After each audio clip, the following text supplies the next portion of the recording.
Kids TV. এক পাহাড়ি ঝর্ণার পাশে একটা বাঘ দাঁড়িয়ে এদিক ওদিক শিকারের সন্ধান করছিল। কিন্তু বাঘটি অনেকক্ষণ দাঁড়িয়ে থাকলো এবং অনেক দূর পর্যন্ত তাকিয়ে দেখলো, কোথাও কোনো শিকার দেখতে পেল না। অনেকক্ষণ পর বাঘটি ভাবলো, শিকার তো কোনো কিছু পেলামই না, তাহলে আপাতত এই ঝর্ণার চকচকে জল খেয়ে নিজের তেষ্টাটা নিবারণ করে ফেলি। এই কথা ভেবে ভেবে বাঘটি যখন ঝর্ণার চকচকে জলে মুখ দিয়ে জল পান করতে লাগলো, তখন সে ঝর্ণার চকচকে জলে একটা ভেড়ার ছানার প্রতিবিম্ব দেখতে পেল। ভেড়ার ছানাটিও ওই ঝর্ণা থেকে জল পান করছিল। হাট্টা গাট্টা মোটা সোটা ভেড়ার বাচ্চাকে দেখে বাঘের খুব লোভ হলো। সে ভেড়ার বাচ্চাটিকে খাওয়ার জন্য উপায় খুঁজতে লাগলো। বাঘটি চাইলে ভেড়ার বাচ্চাটিকে জোর জবরদস্তি ধরে মেরে খেতে পারত, কিন্তু বাঘটি ভাবলো যে আমি এইভাবে খাবো না, ওর সঙ্গে কোনোভাবে একটা ঝগড়া বাঁধিয়ে তারপরে ওকে মেরে খাবো। বাঘটি তখন ভেড়ার বাচ্চার সঙ্গে ঝগড়া করার কোনো না কোনো উপায় খুঁজতে লাগলো। কিছুক্ষণ পর বাঘটি ভেড়ার বাচ্চার সঙ্গে ঝগড়া করার রাস্তা বের করলো। তারপর বাঘটি চিৎকার করে করে ভেড়ার বাচ্চাকে বলল, ওই ভেড়ার বাচ্চা, তোর এত বড় সাহস!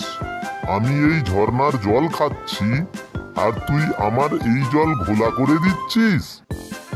তখন ভেড়ার বাচ্চাটা বলল, ক্ষমা করবেন মহারাজ, আমি আপনার জল ঘোলা করলাম কি করে? আমি তো আছি নিচে আর আপনি আছেন উপরে, তাহলে আমি আপনার জল ঘোলা করলাম কি করে?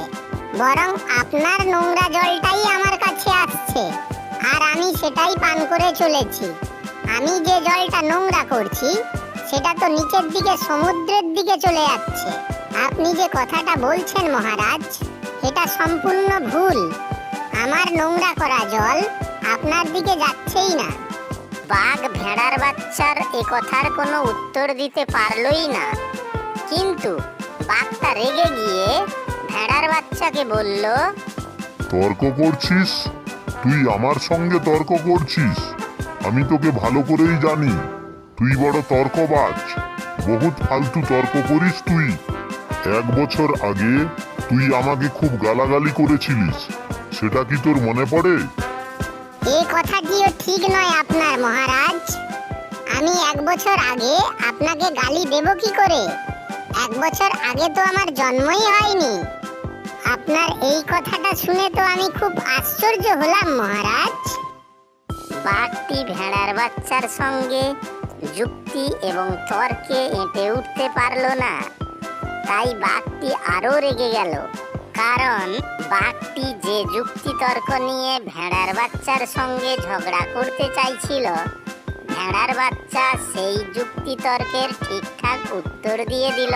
তর্ক করে বাঘটি ভেড়ার বাচ্চার সঙ্গে হেরে যায়। তাই সে প্রচন্ড রেগে ভেড়ার বাচ্চাকে বলল, ঠিক আছে ঠিক আছে, আমি তোর সঙ্গে বেশি তর্ক করতে চাই না। তুই গালি দিসনি, হয়তো তোর বাপ গালি দিয়েছিল। তুই গালাগালি দিয়েছিলিস অথবা তোর বাপ গালাগালি দিয়েছিল, কথাটা তো একই হলো।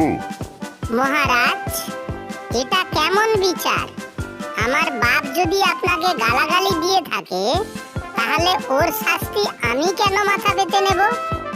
আমি তো আমার বাপকে কোনোদিন দেখিনি, আমার বাপকে সেটা তো আমি জানিও না, তাহলেও আমাকে শাস্তি পেতে হবে?